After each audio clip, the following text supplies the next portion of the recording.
Onge ennaku z'omwezi 5 ye Sunday n'ennyini nga bigenda tutandikira wali eri ku State Square. Twagala kumanya ku luno kigenda kubeera kitya, enteekateeka ziyimiridde zitya, security eyimiridde etya, bayimbi ki bagenda okuba nabo this time round. Kubanga last time abantu mwa complaining nga bagamba baleese ba international artists ate ne basasula nnyo ssente nnyingi okusinga abana abaffe biki kwegamba mwa complaining ku bintu bingi nnyo. This time round kiki kye bakyusizaamu, kiki kye bongeddemu, kiki kye balesenga bwe kyali, kwegamba tusuubire biki. Chairman akulidde enteekateeka ya Carnival Lutu eno agenda kuba ate atubuulira kiki kye balinawo, kiki bannakampala kye balina okuba nga basuubira kigenda kubeera kitya. Ngenda kuba negatibwako bannange abali wali eri ku kitebe ku KCCA tusobole okumanya oyo nno ye chairman executive director wa KCCA agenda kuba atubuulira oba ogenda kuba nawe mwewulirirako owulire biki byayogera, nteekateeka zigenda kuba zitya, biki ebigenda okubaayo, biki bye tulina okusuubira okuyingira, mugenda kusasula temugenda kusasula, bigenda kumala ennaku mmeka, byonna katubiwulire.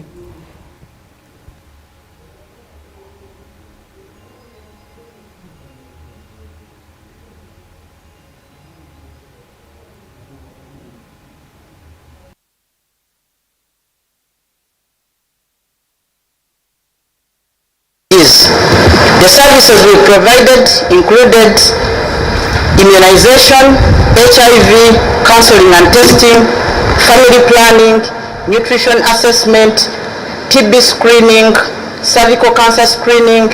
Many people received free health care with dignity.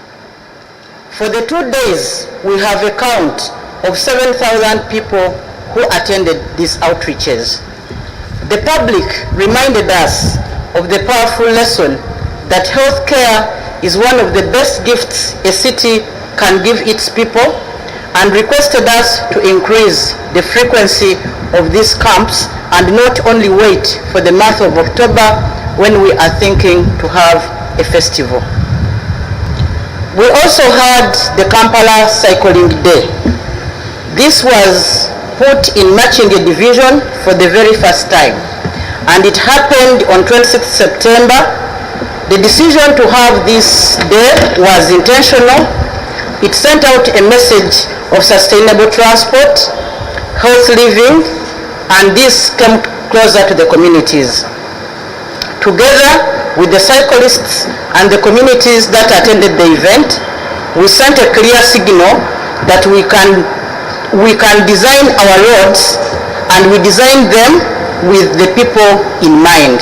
They expressed interest to enable them cycle in Kampala, and as a city we had already made the decision that all our new roads will be having walkways, cycling lanes, and then motorized lanes. And this will help us to create a safe space for all those people who are using non-motorized transport. The other pre-festival activity we had was the Car-Free Day, and this was held on 27th September 2025. On this day, for those who attended and us who organized, we saw a different Kampala. The honking of taxis gave way to bicycle bells, children's laughter and play, families picnicked where cars usually just offer space. This happened the whole day. To enable it happen, we closed off Nile Avenue, we closed off Speak Road, we closed off Shimoni, we closed off State Square 1 and 2 roads to keep the vehicles and motorcycles out and enable people enjoy their city.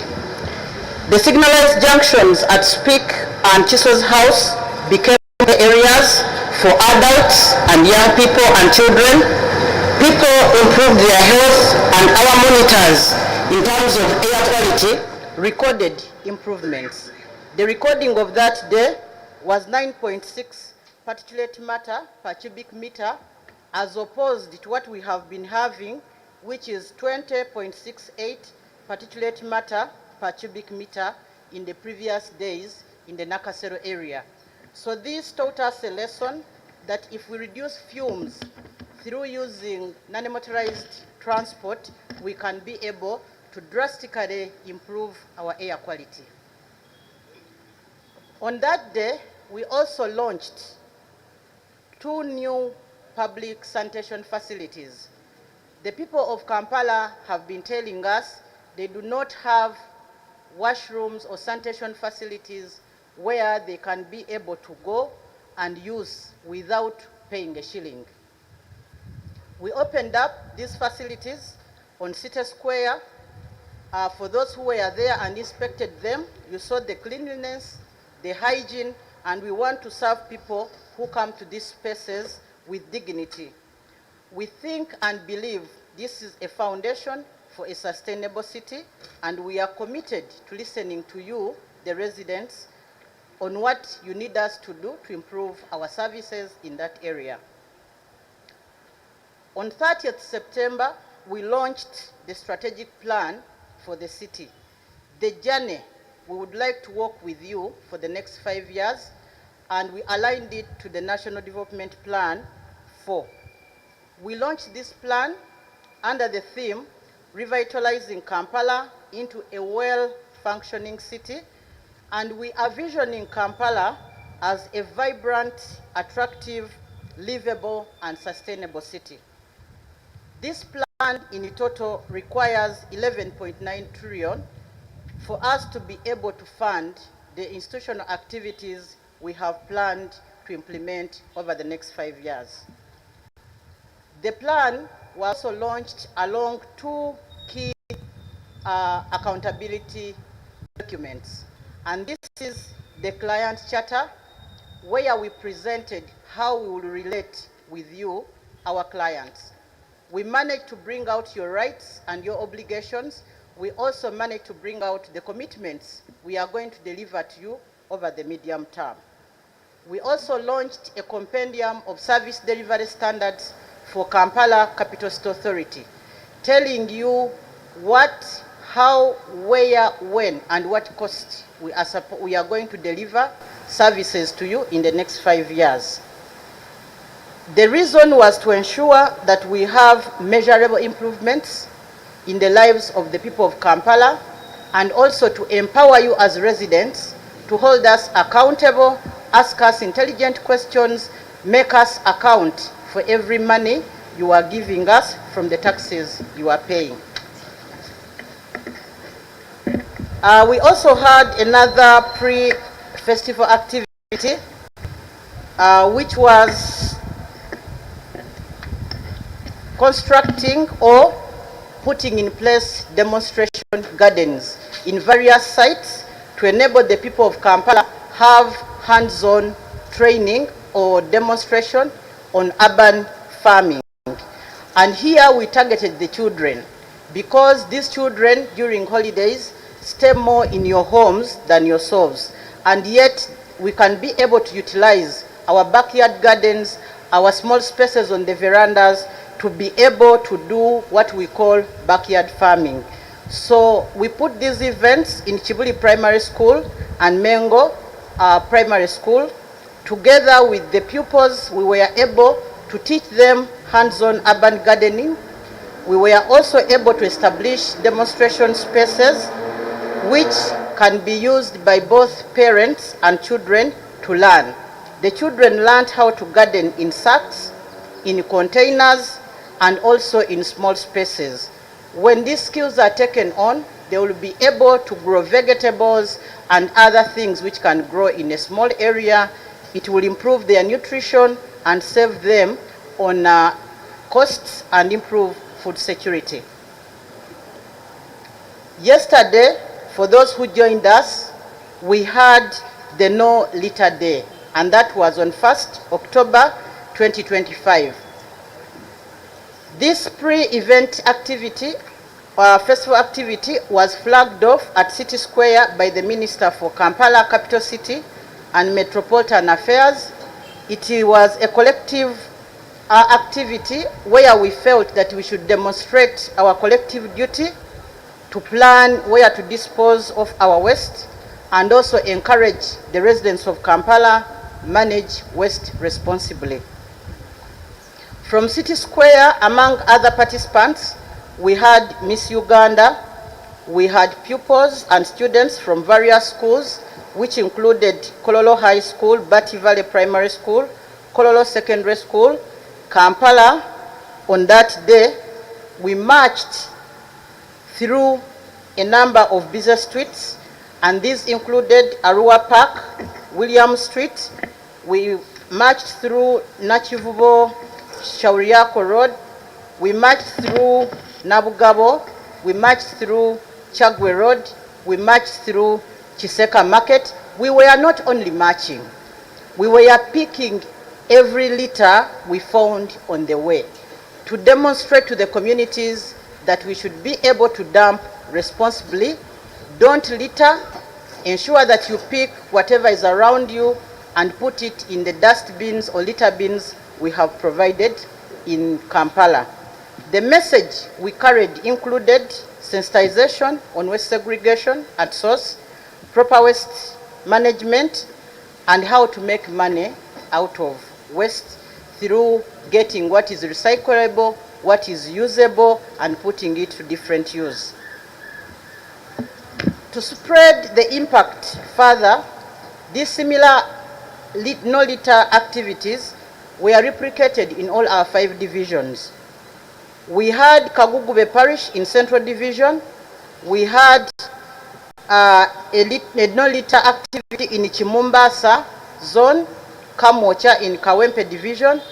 We had another no litter activity in Gaba Market in Machinge Division. We also had another activity in Banda in Nakawa, and then Kaboa Parish in Rubaga Division. These ones were well subscribed, and we thank all those people who contributed to cleaning our city. The last pre-festival event we are going to hold will be on Friday 3rd, October 2025. And here we are going to green Kampala. As part of our greening initiative, we are going to plant trees along Nile Avenue. We are going to supply fruit trees to schools across the city. The effort goes beyond beautification. Trees clean our air, they provide shade, they cool our streets, and protect our environment. By planting trees along Nile Avenue, we are restoring Kampala's iconic corridors into a true green lung for the city. Why did we choose schools? We are saying this time, other than planting palm trees, other than planting acacia, we are planting fruit trees. And to be specific, we are planting avocado trees. We are teaching our generation the true value of protecting our environment.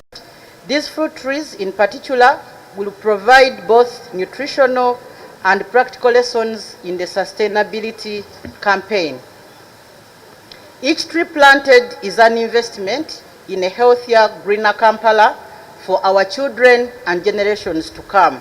We would like you, when we plant these trees, to support the initiative and protect the trees we have planted. During these activities, we learned a number of lessons which I would like to share with you. We have learned that Kampala wants more regular car-free and cycling days. The people of Kampala want space where they can breathe, where they can exercise, and where they can connect. But most importantly, infrastructure to promote the non-motorized transport, and we are committed to provide for that in the next 5 years. We also learned that access to free integrated health services is highly valued among our communities, and this must be sustained. We even interacted with some of the people who attended the health camps, and they said their problem was leaving their shops for 30 minutes to go and line up in a health facility. But when services came closer, they embraced the idea. In Kampala, we have 8 health facilities. All these services we provided in the camps are available there. Before we come to you for health camps, we urge you to utilize these facilities so that you can keep healthy. We also learned that communities and each one of us should be able to care and often visit the children's homes. I would like to echo this, and reception centers. These children need support, not only material gifts, but also spending time with people and showing them that we really care. Where possible, as I said earlier, please adopt a child or foster one or choose one who you will care for while they are in those homes. These are Ugandans that need our attention, they need our love, they need dignity of belonging. The other lesson which we learned was development and celebration must always remain people-centered. They must remain inclusive and must remain sustainable. The value we saw by bringing on board members of the community, different partners, business people, people who have invested in the city, the value is quite immense. And what we have learned is that we should sustain this in all the years to come. Now, the finale, the Kampala City Festival. This was scheduled to take place as a pre-independence event, as I said earlier. It will still be in Kololo Independence Grounds, and the intention was to spice up Kampala as the nation prepares for Uganda's 63rd independence anniversary. The festival is to start with a procession from Buganda Road to Chagwe Road, Kampala Road, Jinja Road, Wampeo Avenue to Kololo, where the main celebrations are supposed to be held. There we shall have fanfare in a number of zones. We have the Wananchi exhibiting what they do. We have the Christian village, which will be in Hotel Africana. We have the children's village, which will be inside Kololo. We have the Halal village or the Islamic village, which will also be in Kololo. We have the VIP area. We have the corporate exhibitors space. We have the main stage where the happenings will be. The festival is intended to showcase our culture, innovation, and sustainability. Our partners, the Uganda Police, the other security organs who have joined hands with us, have promised and are committed to providing security, safety during this event. I want to thank you for always being supportive to KCCA initiatives, and I know we will pull this off on the D-Day.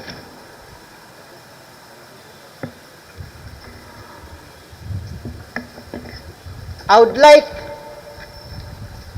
you to listen carefully now. I would like to inform you that you are all welcome for the festival.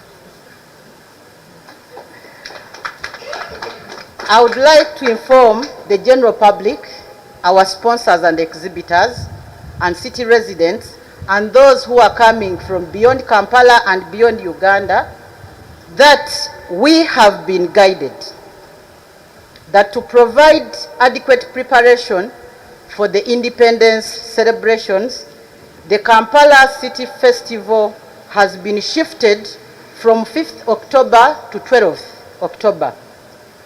This will be only 3 days after the independence celebrations.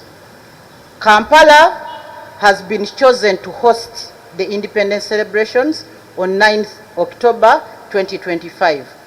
We urge you to come and we celebrate our nation, our independence on the 9th, and then return on the 12th October to celebrate the Kampala City Festival. So the independence will be on Thursday, 9th, you rest, Friday, you rest, Saturday, then come on Sunday, 12th. In conclusion, as we move forward, I want to sincerely thank our sponsors who have already come on board and partners who have stood with us throughout the pre-festival activities. The list is very long, but allow me to thank the business community, the schools, the market vendors, the health institutions, and the civil society. And then our great partners, the media. This information would not have reached that far if it was not for your effort. You have supported us and you have informed the communities. Thank you so much. We also want you to immensely inform the community of the change of date, but everything we have planned for the festival remains the way it was planned.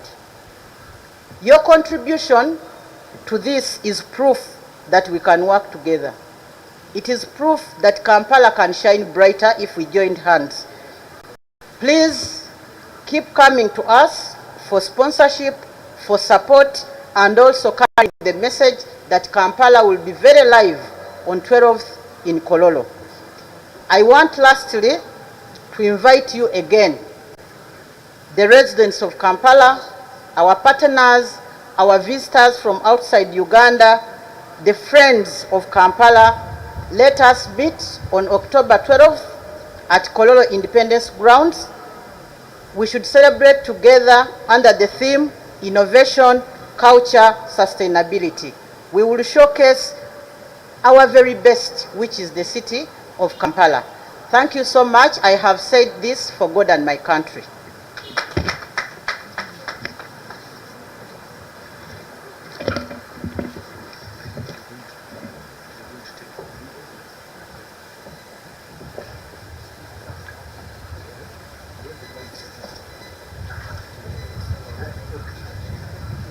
Okay, she'll come back for the Luganda later.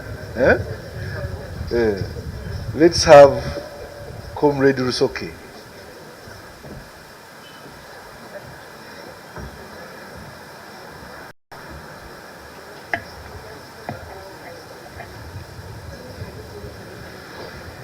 The Executive Director of KCCA, our Director KCCA in our midst, senior staff from KCCA, my colleague Mwavine, whom we perform the same function, my colleague Onyango, whom I moved with.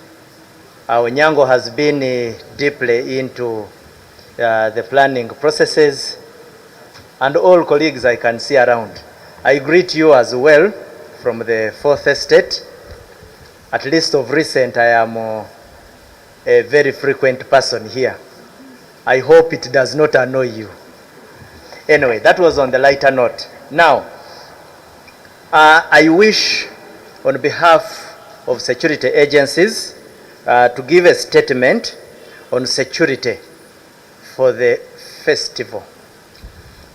Much has been said by the Executive Director, and it is from there that we derive campus.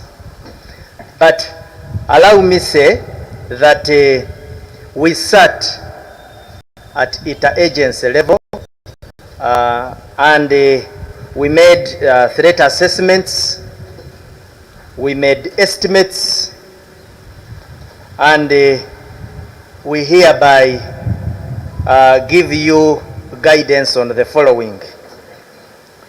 Or what I would say that we urge the population to come in numbers, but adhere to the following. One, use of designated entry and exit points to avoid entering through unauthorized approaches and entrances. We usually encourage that a venue ordinarily is going to be cordoned for security reasons. Now, we do not usually see any reason why you should use panyas or try to attempt to enter the entire festive circumference through undesignated points, because it compromises security and it puts you into a collusion with the officers we deploy around the perimeters. So that one usually we give it whenever we are organizing security for activities that have access control. Just the other point to take note of is that there will be access control measures. The ED has invited everybody, but when you are coming, know that we shall subject you to a security check. What does this usually mean? What are you carrying with you? You need to avoid the carrying of dangerous and unauthorized weapons. You find somebody has carried a panga, a knife, and we end up confiscating it. And then you find that one also is a quarrel. Hey, akambe kange umuso. No, do not come with unauthorized. There are people of recent, you know, some of these things we must mention them. There are people even who carry handcuffs. You find somebody carrying pepper spray. Yes. Sometimes when we make checks, these are some of the things we come across. So it is the role of security on such occasions to tell you ahead of time. The other point is that when seeking for guidance and direction, make use of marshals, security officers, and designated persons for direction. Why do we say so? In events like these ones, there are those who want to give people direction for ulterior motives. So sometimes you need also to take precaution. You can get a challenge, you want to be directed somewhere. Feel free, make use of the people who have been designated to give direction. You may be interested in knowing where a certain zone is. Please make use of us. We are readily available, and this is what we are supposed to do. And we feel proud in doing it.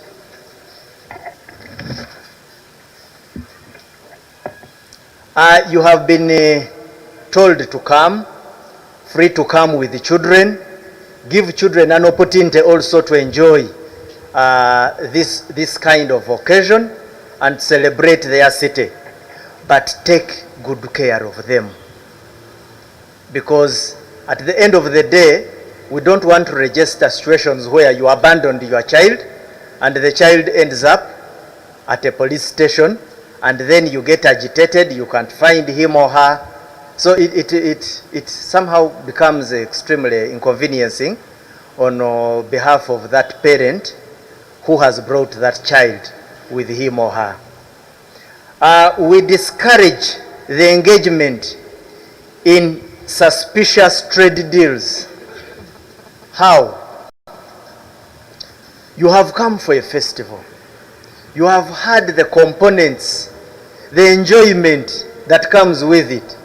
Now for you, you end up entering into a gold deal.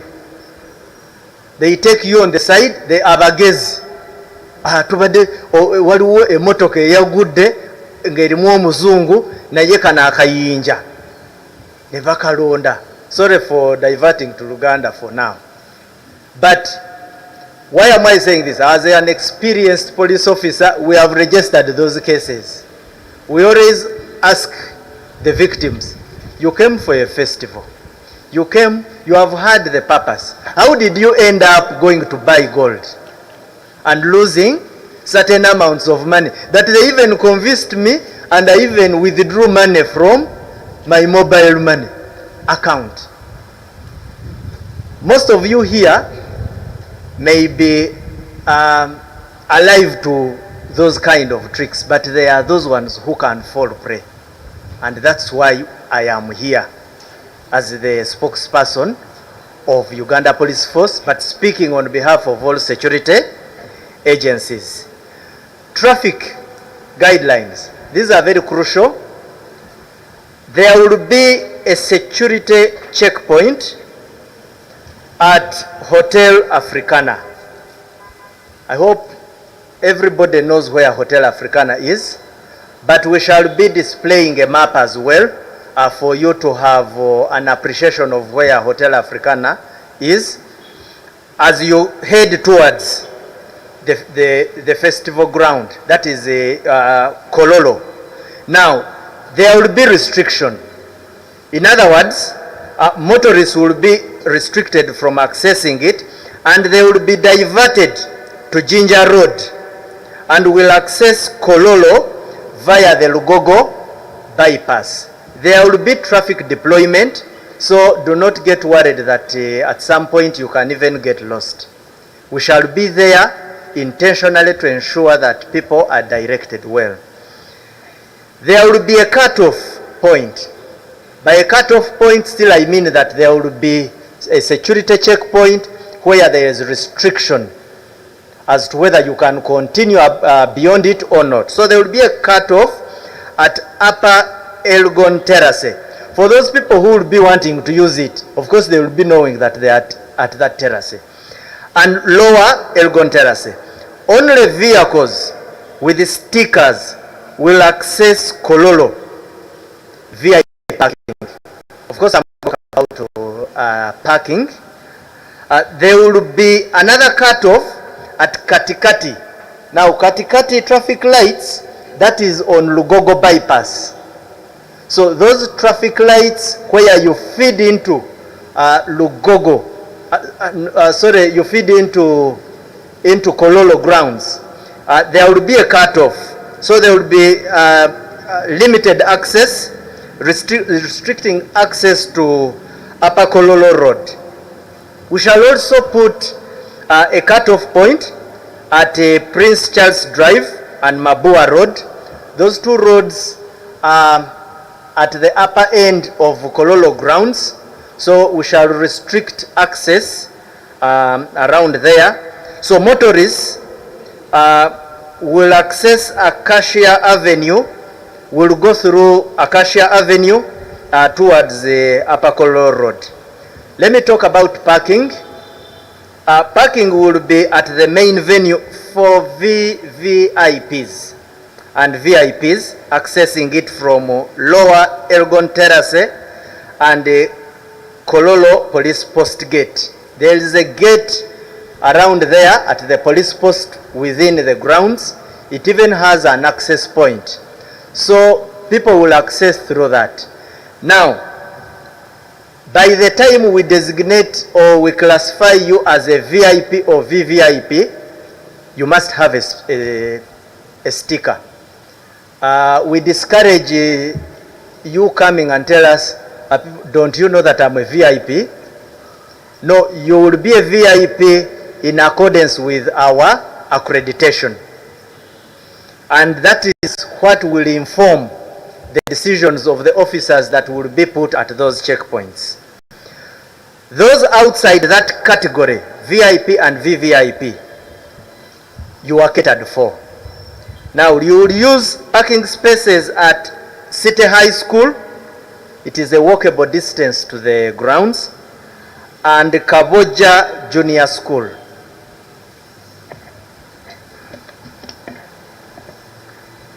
Parking along the road is prohibited, so motor vehicles found parked or abandoned on the roadside will be towed to the nearest police station at the owner's cost. But equally, we don't want to necessarily just issue orders and threats. We also need to tell you that you need to park where we have dedicated officers to protect your vehicles.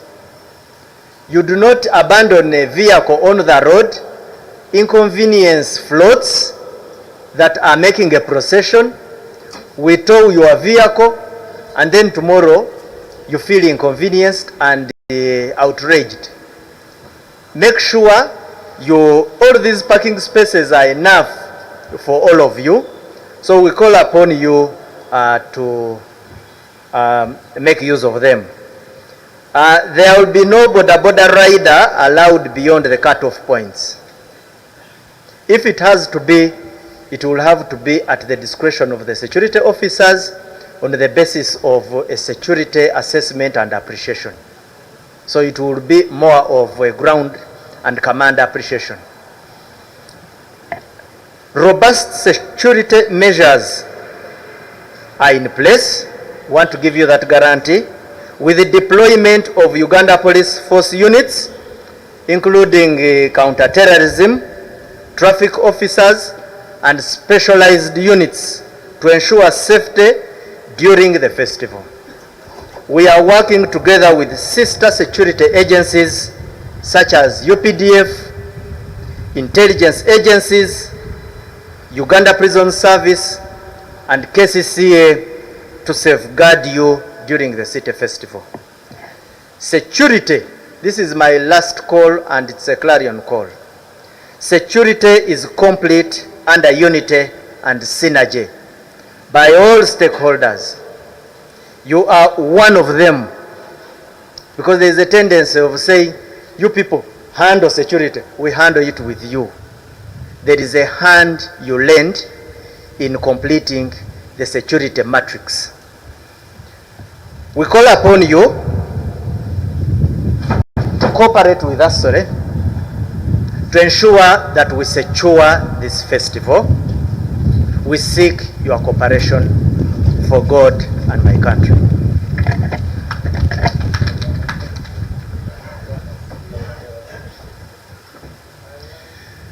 Even his security was very safe here. I think now we take on the Uganda version, and then we can go into a few questions and answers. Let's have the ED come first and translate the good news into Uganda.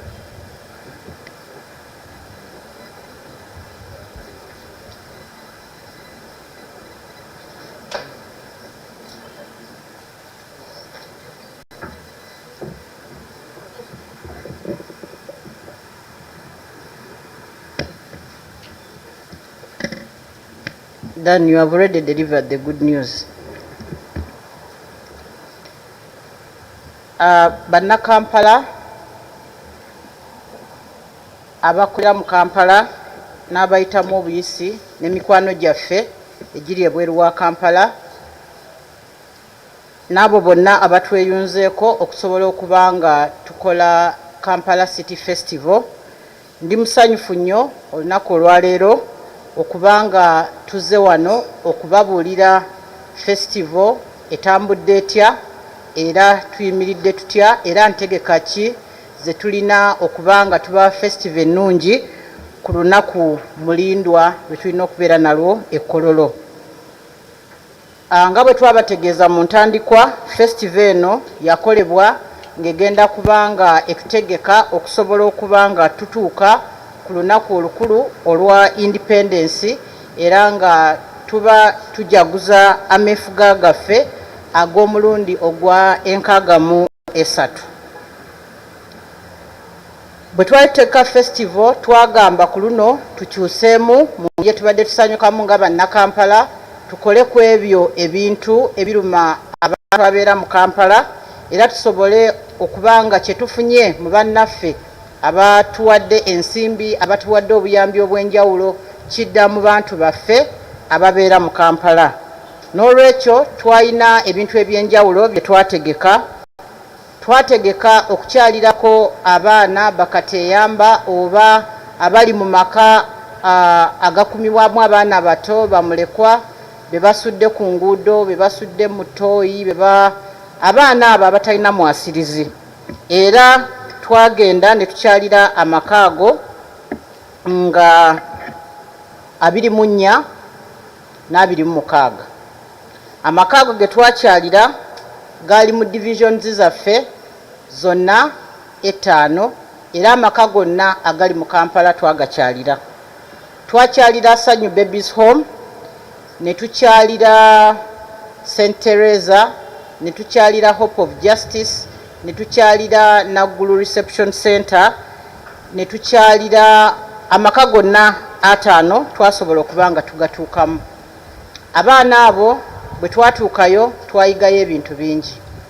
Twayigayo okuba nti abaana abo baagala okwagalwa, abaana abo baagala okukyalirwa, abaana abo baagala okubaako gwe bayita maama oba taata, era nga tubasaba abo bonna abalina obusobozi mukyalire amaka ago, abaana abo tubajjeyo tubeere nabo nga tuyise emitendera gavumenti gye yateekawo, tusobole okubawa obulamu obujja, tusobole okubawa essuubi, basobole nabo okubeera n'obulamu obulungi. Bwe twava eyo ne tugenda ku kye tuyita medical camp oba ensiisira z'ebyobulamu. Ensiisira ezo era nazo twaziteeka mu divisioni zaffe zonna 5. Twaziteeka mu Central, ne tuziteeka e Makindye, ne tuziteeka e Kawempe, ne tuziteeka e Nakawa, era nga mu Makindye twali Kabalagala Kataba zone, mu Central ne tubeera e Kamwokya Katale zone, e Kawempe ne tubeera e Mulago 3 parish ku Kaleerwe. Era twebaza abo bonna abajjumbira obujjanjabi buno, kubanga bwe tubalamu twalina abantu bangi abajja okufuna obujjanjabi buno, era abantu abo tubategeeza nti wadde bajja ku olwo amalwaliro gaffe gakyali maggule, basobola okuba nga bajjayo obujjanjabi bwe bwafuna awo, kuba mu nsiisira ezo mwalimu okugema abaana, mwalimu okubuulirira abantu ku bulwadde bwa siriimu n'okubakebera, mwalimu entegeka enkola y'ekizaala gumba oba entegeka y'okuzaala, ne mubeeramu okusomesa abantu endya ennungi, ne tubakebera obulwadde bwa kafuba, twabakebera obulwadde bwa kansa, era ne tulaba nga abantu abasukka 7 basobola okujjumbira ennaku ezebbiri ze twali mu division zaabwe. Kino nno kyatuyigiriza nti okukolera abantu oba okubawa saavisi z'ebyobulamu kimu ku bintu ebikulu ennyo ebisobola okuzimba ekibuga kyaffe, era abantu batusaba nti twongere okuteekawo ensiisira ezo emirundi egiwerako okusinga okulinda nga tulina festival, era ekyo ng'ekibuga tugenda kubanga tukipulaninga tukiteeke mu nkola. Twalina olunaku olw'okuvuga obugaali twaluteeka e Makindye, abantu bangi batweyungako mu kuvuga obugaali. Olunaku luno twaluteekawo tusobole okutegeeza banna Kampala nti tusobola okubeera mu kibuga ne tutambuliramu ne tukoleramu emirimu gyaffe nga tetukozesezza nnyo bivuga oba entambula etwala ssente nnyingi. Okugeza bangi ku mmwe mwenna mulina amamotoka. Emmotoka esingayo obutono etuuza abantu bameka? 4. Naye omwaka guggwako ng'otambuliramu bwomu mu mmotoka eyo, ng'ate osobola okuba nga bw'oba oli bwomu wakava mu ssomero wakatandika okukola, funa akagaaliko, toyina mwana toyina mukyala, lwaki totambulira okwo? Otuyambe oleme kuleeta mukka mubi mu kibuga. Naye n'okugula nnuuwa mutuulamu abantu 7, buli ku makya ogivuga wekka nojja noddayo, toyina nakyotiseemu. So twali tutegeeza abantu nti tusobola okukozesa ebintu ebirala ne tutambula bulungi ne tutuuka mu kibuga ne tukola emirimu gyaffe ate era ne tuddayo. Olunaku olwo nalwo lwajjumbirwa nnyo abantu baffe. Bwe twavaawo ate ne tubaleetera ekinene ekiraga nti tusobola okubeera mu kibuga kyaffe nga temuli bidduka bikozesa bireeta fumes. Ne tuteekawo kye twayita car free day, era ne tusiba enguudo eziwerako okubanga enguudo ezo tezaayitako mmotoka yonna oba bodaboda. Twali twagalako babigere, era abaana n'abantu abakulu bajja ne babeera mu kibuga kyabwe ne bakiraba bwe kifaanana, nga temuli ng'ombe ekuba, temuli ng'ombe ya bodaboda, temuli ng'ombe ya mmotoka. Ne babeera ku nguudo zaabwe ne bazannyiramu ne bavugiramu obugaali, era ekyo kyasobola okukolebwa kubanga twasiba oluguudo lwa Nile Avenue, ne tusiba Speak Road, ne tusiba Shimoni, ne tutakkiriza mamotoka kuyitawo. Nalabako abantu abaleeta VIP tent oba ekifo ekyokutuulamu ekyaba VIP ne bakiteeka mu luguudo wakati, nendaba abazannya luddo ku mukeeka nga bali mu luguudo wakati naye nga baagala kulaba ekibuga kyabwe bwe kisobola okufaanana nga temuli mmotoka ku nguudo ezimu. Ekyo nno tukikola musobole n'okubanga mussa ekitiibwa mu nguudo ezimu ze tutaddewo ezitalina kuyita mu motoka ze tuyita non-motorized roads. Twaziteeka wansi eyo ng'okkirira nga ku katale ng'oyita ennakivubaawo naye weesanga ng'ate ababooda abatakisi abatikula ebyamaguzi babeera mu nguudo ezo. Twagala bannayuganda ne bannakampala babeere n'ekifo mwe basobola okutambulira nga tewali bidduka bibateteeganya. So twebazaawo bonna abajja ku lunaku olwo ne basanyukira mu kibuga kyabwe. Bwe twavaawo ne tubeera ne omukolo ogw'okuyigiriza bannakampala okulimira awafunda era ne tuteekawo ebifo bye bagenda okuba nga bagenda nga basomeramu okulaba nga basobola okulimira awafunda.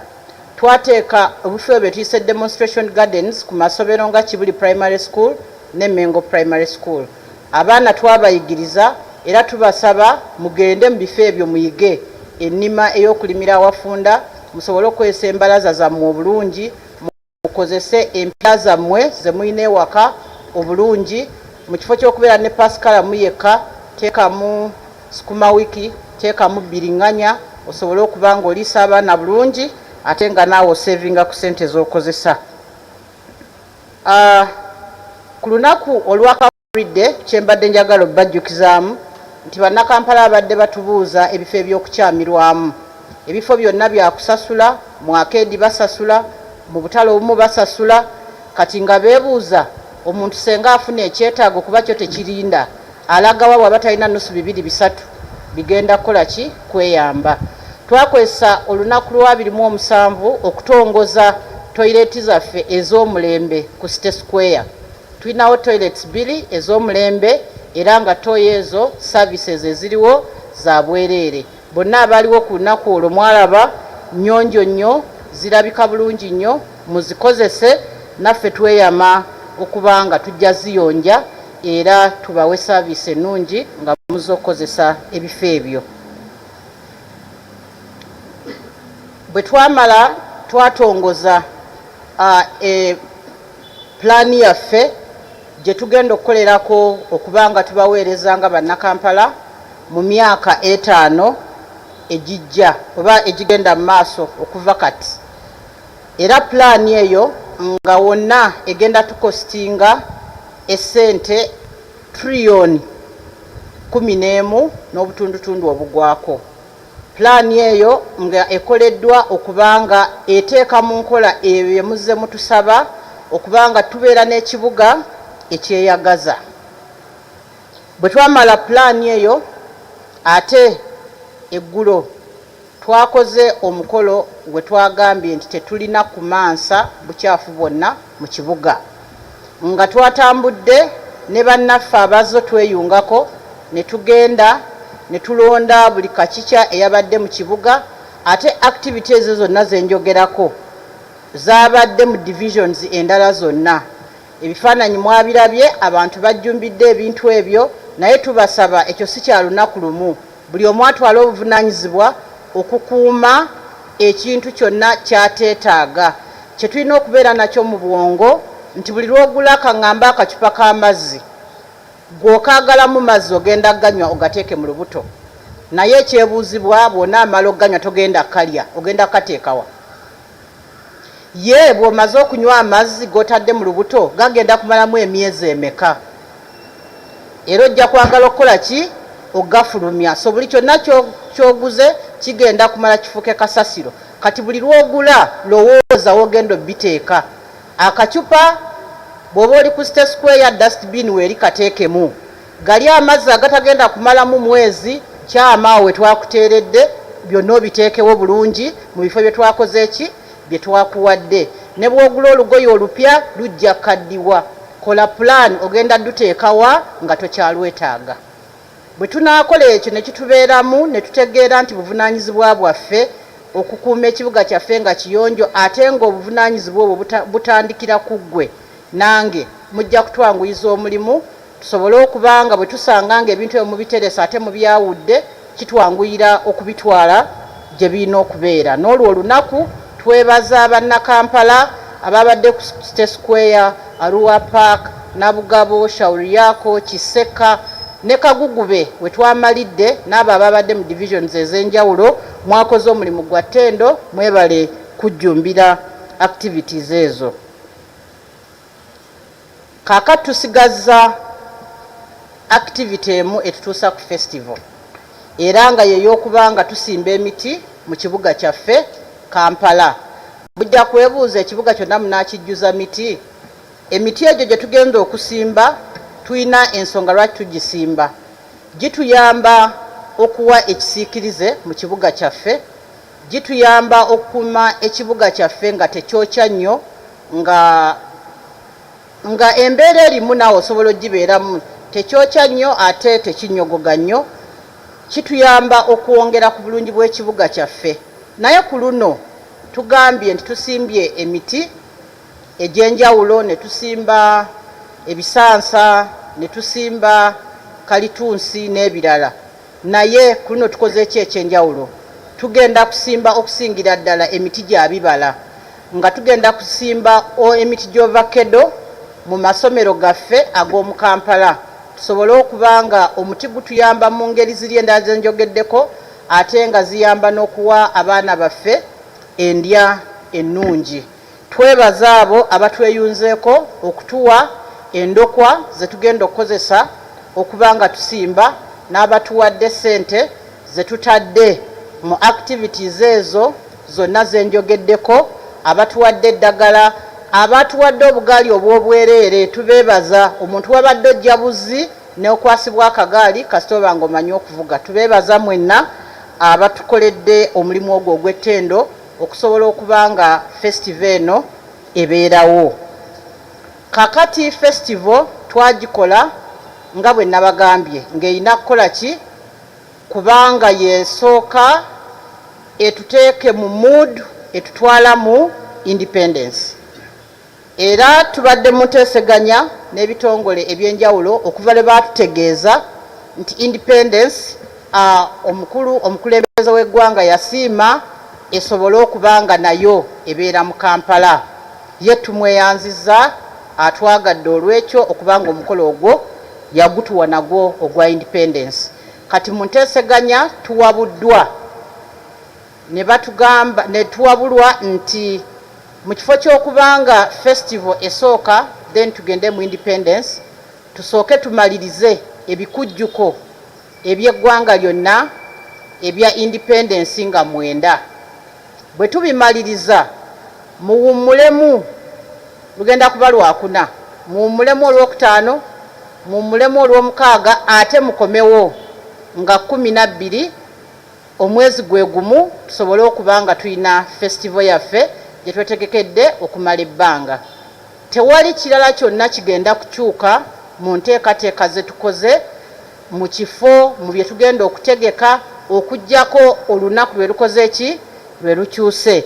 Era tubasaba buli omu ategeeze munne, tegeeza munno, ategeeze munne, ategeeze munne nti olunaku lukyuse okuva nga 5 kati festival egenda kubeerawo nga 12 lugenda kuba lunaku lwa Sande. Byonna bye twetegese okubawa tugenda bibawa, era nammwe tubasaba mujje munyumirwe ekibuga kyammwe mulabe bye tubategekedde tusobole okubanga tubeera ne festival ennungi. Mmaliriza nga mbayita nga bwe mbagambye nti independence eri mu Kampala. Mbayita okusooka mujje ku independence nga 9, era ne mbayita ogwokubiri mujje ku Kampala City Festival nga 12 Oktoba omwaka guno 2025. Mujje mulabe ekibuga kyammwe, mujje tukyakalire wamu. Mu festival eno bino tubimaze ebyasoose ze tuyita pre-festival activities. Kiki kye musuubira okulaba nga tutuuse Kololo? Tugenda kubeera n'okutambula ku nguudo zaffe nja kusaba mwannyinaze Rushoke ajja bannyonnyola engeri gye tugenda okutambulamu ku nguudo zaffe era na ntegeka ki gye tukoze okuba nga tubakuuma nga tewali kibateteeganya. Nze ngenda kutandika nga tuyingidde Kololo. Bwe tumala okutambula ne tuyingira Kololo, biki bye tusuubira okusangamu. Bw'oba tonnayingira Kololo nga oli mu Kristaayo oba oyagala kumanya Abakristaayo bwe beeyisa, basinza batya na buli kimu, ogenda kukyama ku Hotel Africana we tuyita Zion Park. Awo we tugenda okubeera ne kye tuyise Christian Village. Buli kimu ekikwata ku Bukristaayo na kweyisa byonna ebikolebwa bijja kuba biri awo. Ojja kukyamira awo. Kati bw'oyingira mu Kololo munda tujja kubeeramu ne gye tuyise Children's Village. Awo abaana we bajja okusanga ebyokuzannyisa, we bajja okusanga baana bannaabwe abalina talenti ez'enjawulo, we bajja okusanga okusanyuka okw'enjawulo okw'abaana, okulya n'okunywa. Tuyina Children's Village. Tuyina gye tuyita Culture Village mwe tugenda okulaba enneeyisa yaffe ey'obuwangwa, tusanyuka tutya, twambala tutya, buli kimu ekyobuwangwa ky'omanyi. Ate amawanga ag'enjawulo nago gagenda kujja, ne bannaffe abawangalira mu Kampala ne baba basi bannayuganda nabo bagenda kubeerayo, Abazaire, Abayindi, Abasumali, bonna Abasudani bonna bagenda kubeerayo nga boolesa obuwanga bwabwe. Tugenda kubeera ne gye tuyita Halal Village oba Islamic Village. Era omwo mugenda kubeeramu omwoleso biki ebintu omuntu byasobola okufuna nga biri halal. Tugenda kubeerawo n'okusinza nayo.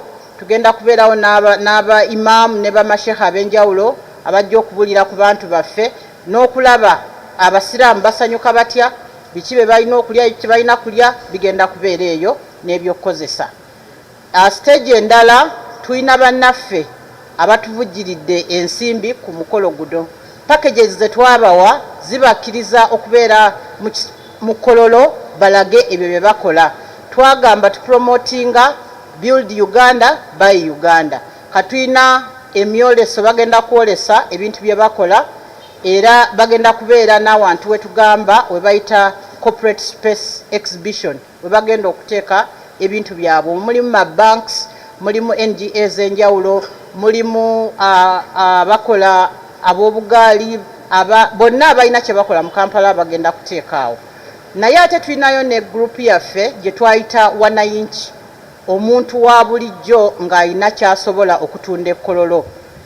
Package eyo twali tugitadde ku $5,000 naye olw'okusaba bannakampala kwe baatuweereza ne bagamba bo bajja kusobola $3,000.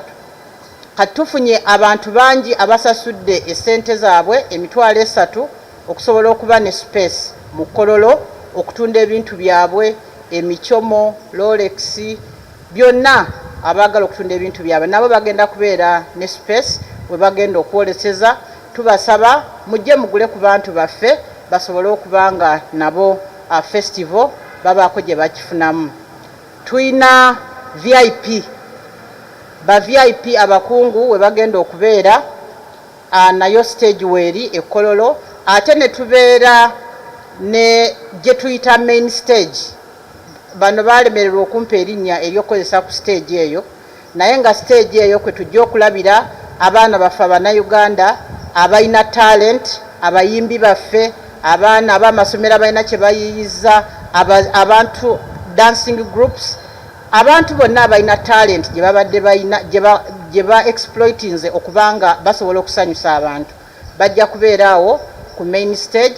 Era assessment yetulaze nti abavubuka banyumirwa nnyo stage eyo, so tubakoledde space nnene mwe bajja okuba nga beeyagalira ku lunaku olwo. Tukolaganye n'ebitongole ebikuumi by'eddembe okubanga omukolo guno gugenda kuba very secure. Kaakati mwebuuza omukolo gugenda kubeerayo teguliko mugenyi mukulu, ani agenda otukumaakuma nga bannakampala ku lunaku olwo? Tuyina omukungu asinga okuba omusanyufu mu Uganda era yakkiriza nti yagenda okuba omugenyi omukulu.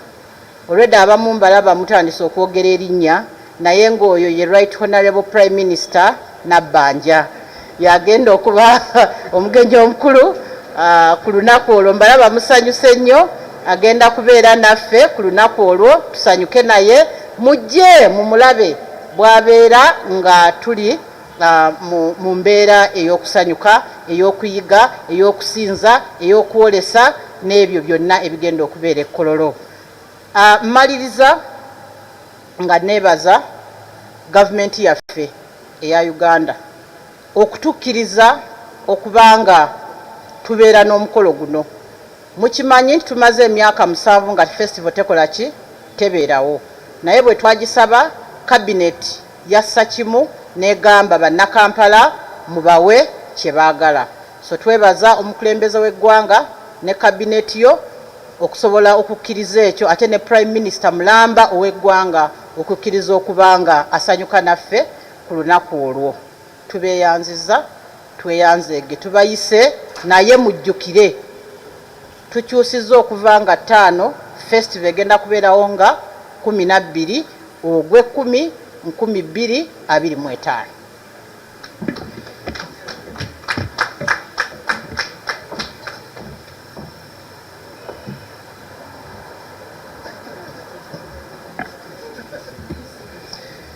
Idi tukweyanziza nnyo engeri gyo taddeyo message era tusuubira abawulira bonna abatuwuliriza n'abatulaba message mugifunye bulungi. Kati ngenda kuba mu bufunze nnyo nga nziramu ebintu bye nayogedde especially ebikwata ku security, nga ekisooka okubategeeza n'okubawa obukakafu nti nga security agencies omuli police, bitongole nga UPDF,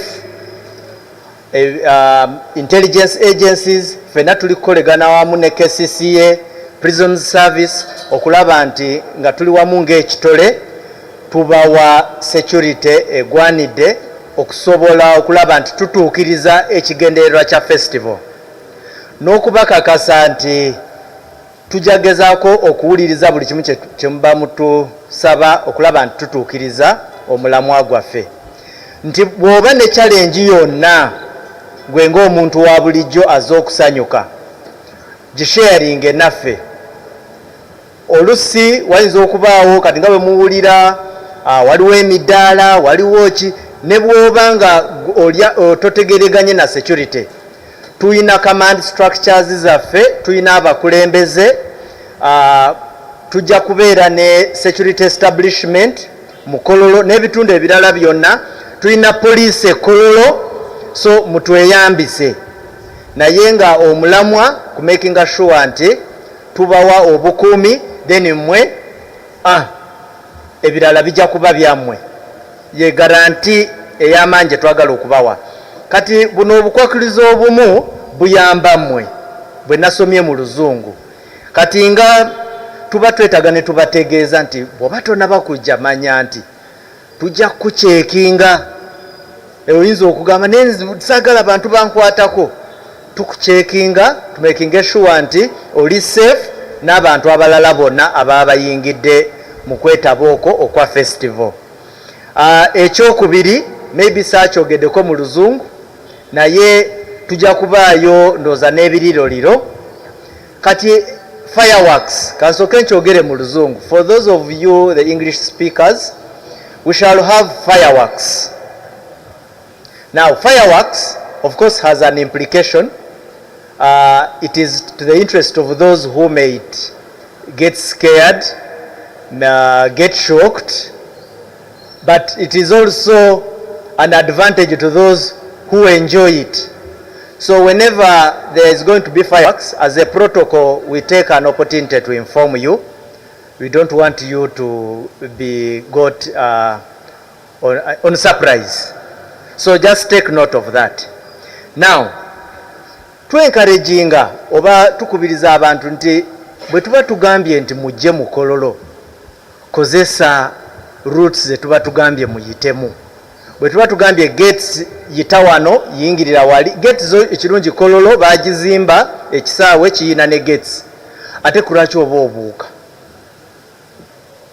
so ebintu ng'ebyo abategeevu abangi tebabikola ne wabeerayo omu babiri abasiiwufu b'empisa mwe mugenda okuwulira nti tulina abantu 20 mu gondi mu kaduukulu nga festival ewedde babanga abo bwe batyo naye mulimu gwaffe ng'ebitongole bikuumaddembe okwogera ne tugamba omanyi jangu mukolo teweetaaga kubuuka panya kugwamu ekirala ozootya biki by'ositudde kulaki oba ojja n'ejjambiya ku mukolo oba akambe stab knife ennaku zino waliwo boosanga ng'atambula ne tiyagas erina kubeera mu mikono gy'abasirikale juzi twawulirayo n'abatambula n'empingo abo bonna ogenda okulaba ebintu tubikuta ate ekizibu bwe tukusanga n'ebyokulwanisa ebitakirizibwa kuba mu mikono gy'abasivilian tuyinza okukusigaza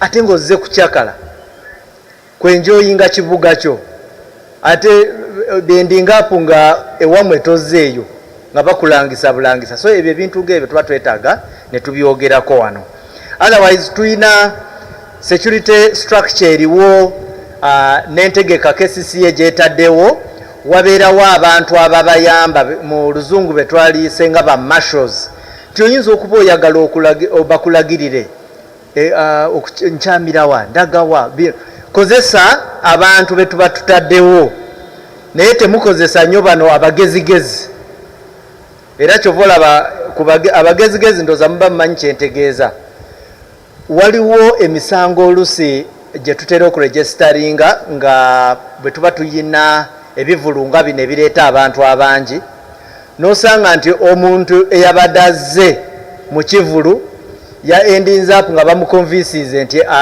bagenda kumutunza gold oba diamond zaabu you can imagine wazze kucyakala naye ku poliisi olituwa statement nti ne sente zabadde ku mobile money bazitutte nti waliwo emotoka yabaddemu abazungu ne bafuna accident naye ne basuula akayinja ne kagwa naye kati osobola okukagula ku sente ensaamusaamu bibaawo andi bw'oboze mu masanyuka gano aga festival sigala ku mulamwa ebirala ebyo byonna bijja kujja olulala awo si woogenda okugagawira ne gold just concentrate enjoyinga fe tujja kuwa obukuumi abaana amasanyuka nga gano tutera okuleeta abaana mubaleete fine naye beera responsible oleese omwana ate enkya olitubuuza gyewamulese kubanga ndoza mukimanyi oba okyali awo ng'owulira poliisi erangisa abaana nga maybe nga 12 kiba kitegeeza mulimu obulajjagavu obw'abazadde so eyo message nayo tuba twagala tukole ki tukibatuuseeko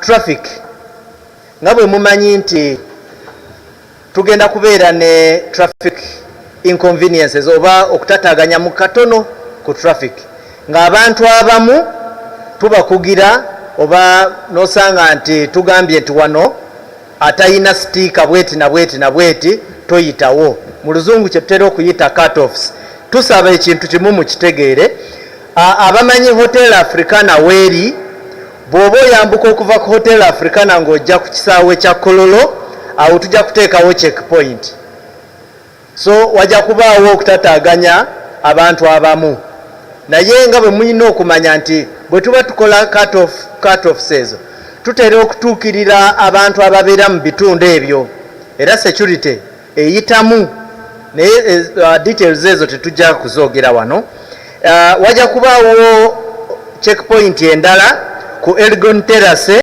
ne ku Upper Elgon Terrace ne Lower Elgon Terrace kati ngaawo enguudo ezo abalina stickers bokka be bajja okukkirizibwa okujja ku kisaawe ku katikati ebitala bya katikati wansi eri ku Lugogo bypass awo bwe mulabawo checkpoint za poliisi temwebuuza nti ate kiki ekigenda maaso tuligezaako okukola security awo, so awo nawo emotoka tujja kuba tuzidirectinga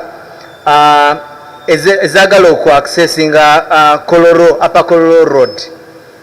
Waliwo enguudo endala mwokyamira eziba ziddako okwo mujja kuba muziraba, tukozesa ne Kampala Road nayo eri bw'oba otandika Lugogo bypass ku bitaala. Tuyina cut-off endala ku Prince Charles Drive. Prince Charles Drive engulu eno, engulu y'ekisaawe Prince Charles Drive mujja kuba mugiraba, eyo nayo tuteekayo checkpoint n'awalala Mabua. Traffic police officers baffe mujja kuba mbalaba, bajja kuba babawa endagirira, so temutya nti omuntu ayinza okubula oba obutafuna ndagirira nnungi. Then mujjukire nti ne map eraga bino byonna byenjogerako tujja kuba tugiteeka ku mitimbagano gyaffe, so mujja kuba mubiraba. Parking nga bwe nayogedde ne mu Luzungu twagambye nti parking tujja kuba ne parking ya mirundi esatu, ya mirundi ebiri, ba VIP oba ab'omutindo ogusukirumyemu ne ba VIP bamu nga obatadde awamu, abo bajja kujja mu Kololo bapaakinge naye nga bayita ku poliisi yaffe gye tuyita Kololo Police Post Gate. Police Post eyina gate era bajja kuba babalagirira engeri gye bapaakingamu. Then abalala bonna abo bo bajja kupaakinga Kabojja Junior School. Then bajja Kabojja eri wansi nga ku that is Babiha or Acacia, John Babiha Road oba former Acacia Avenue. Then nawalala City High School. City High School eriraganye ne bypass, Lugogo bypass. Ne byonna directions tujja kuba tuzibawa bulungi ku map gye tunaabawa era temweraliikirira.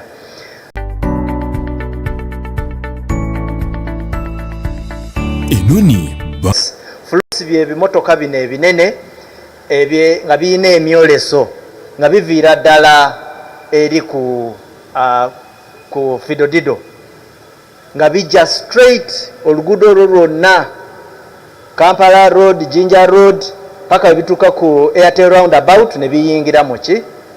Kati bwe biba bitandise okuyingira awo wonna twagala abantu bajje babirabe kubanga nagwo omwoleso, ate nga Idi bw'ayogedde luno olunaku lwammwe lwa mwoleso mu Kampala, naye temupaakinga ku makubo. Then ne borders tetuzikiriza ku cut-offs zonna zenjogedde, tetwagala borders eyongerayo. Maybe bwebanga yo yanjawulo eyo ebe ina okufuna clearance okuva mu security.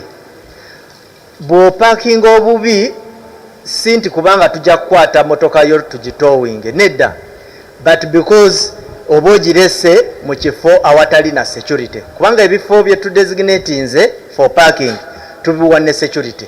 So tubasaba mugondere amateeka, mukwatagane ne police n'ebitongole ebikuuma ddembe ne KCCA, tulabe nti tutambuza olunaku olwo kubanga lunaku lw'amaanyi olw'ekibuga kyaffe ekikulu. Na ekisembayo kubasaba mujjukire nti security si mulimu gwa only police, naye mulimu gwaffe ffenna, buli muntu alina ettafaali lyateekako. Mwebale nnyo okumpuliriza, mwebale nnyo ddala.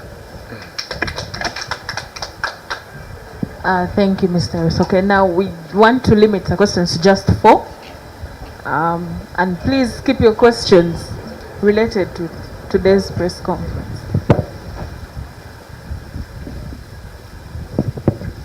Good afternoon. My name is Catherine Nakato. My question goes to the EDKCCA. As the authority prepares the festival and the pre-festivals, how far have you gone with compensating the people of Chitezi?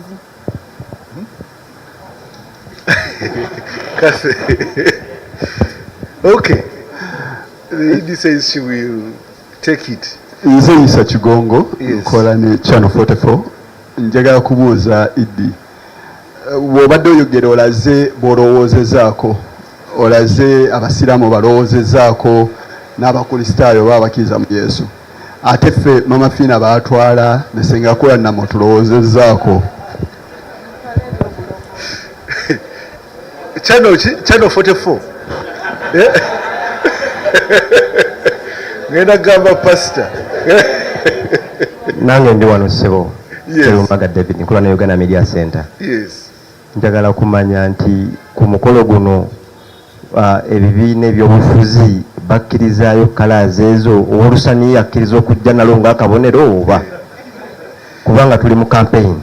Okay. Tuyinza okwesanga nga twambadde yellow, twambadde red oba obubonero tuze nabwo.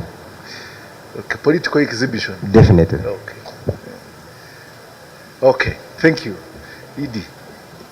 I think you'll do both English and Luganda.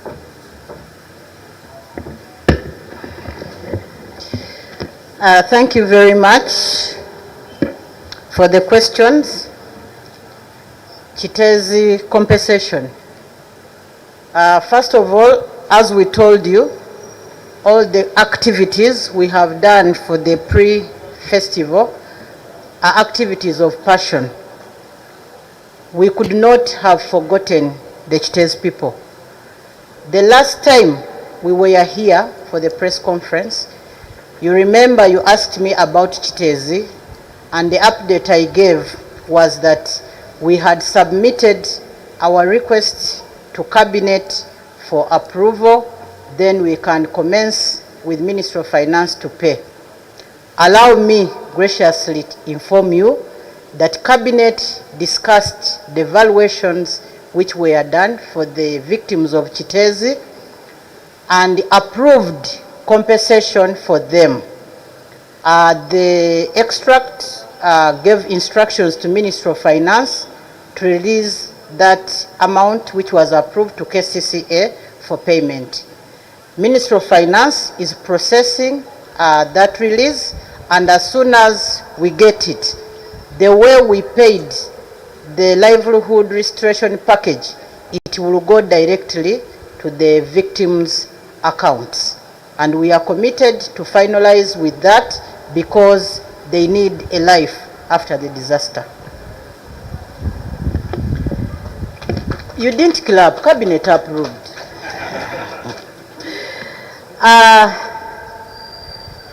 The other question was, we've catered for the Christian village, for the Muslim village, and other villages. What about Mama Fiina and others? When we put out offers for people to come and participate, we called everybody. That's why we even have the cultural village. We have catered only for those who have responded. So as I talk now, we do not have a traditional religious person who has committed to be in our villages. In case they come in future, we will discuss that matter with them. The representative didn't come to be part of the cultural village. If you come, then we'll discuss that matter. But everybody is welcome at the festival. The other issue is the political parties. As I said, we invited people to exhibit. We have not received any political party that has paid up for exhibition at the festival. However, I would also like to inform you that this celebration is non-partisan. It is not partisan. It is for all Ugandans, all people of Kampala to come and enjoy freely. Let people of Kampala be themselves. Mu Luganda omwami omukyala atubuuzizza nti tukoze ebya festival naye abantu ab'ekiteezi okuliyirirwa kwabwe kutuuseewa. Bwe twali wano omulundi ogwasembayo mwambuuza ekibuuzo nti nga abantu b'ekiteezi temubaliyirira, ne mbannyonnyola nti mu kiseera ekyo ndowooza omwezi gwali gwa 7, mu kiseera ekyo twali tukyali mu kubalirira bintu ki bye byafiirwa era nga Chief Government Value atuyambako ne mbagamba nti report ya Chief Government Value bw'enaaba efulumye tugenda gitwala mu bakama baffe mu cabinet basobole okutukkiriza okusasula omuwendo Chief Government Value gw'anaaba atuwadde. Njagala okubategeeza nti tutambudde era report eyo yatwalibwa mu cabinet.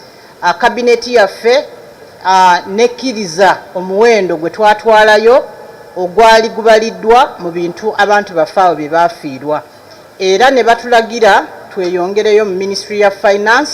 Ministry ya Finance eri mu nteekateeka ezirilizinga ssente ezo baziwe KCCA esasule abantu abo abaakosebwa.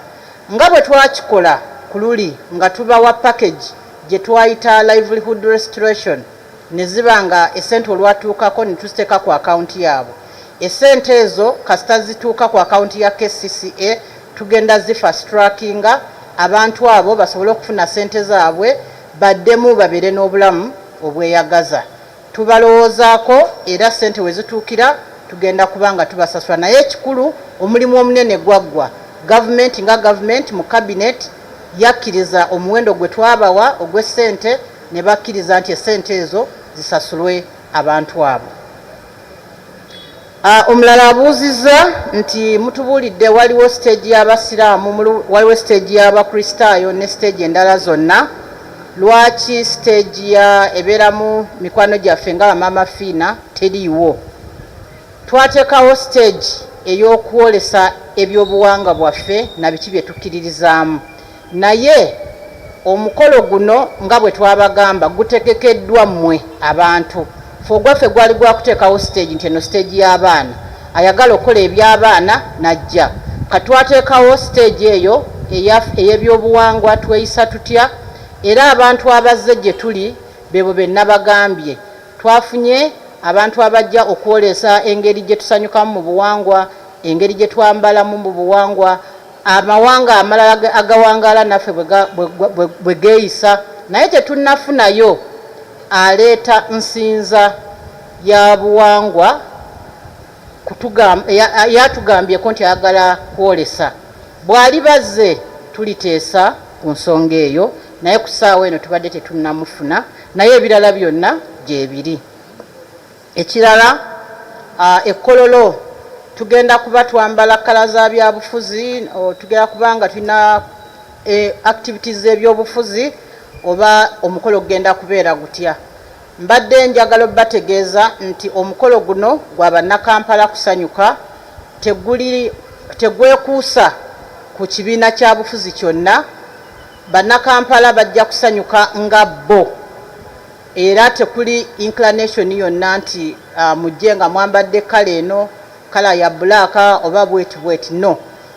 Kyetubagamba nti bwe muba mujja nga bwe twagambye tucelebratinga obuwangwa bwaffe, enneeyisa yaffe.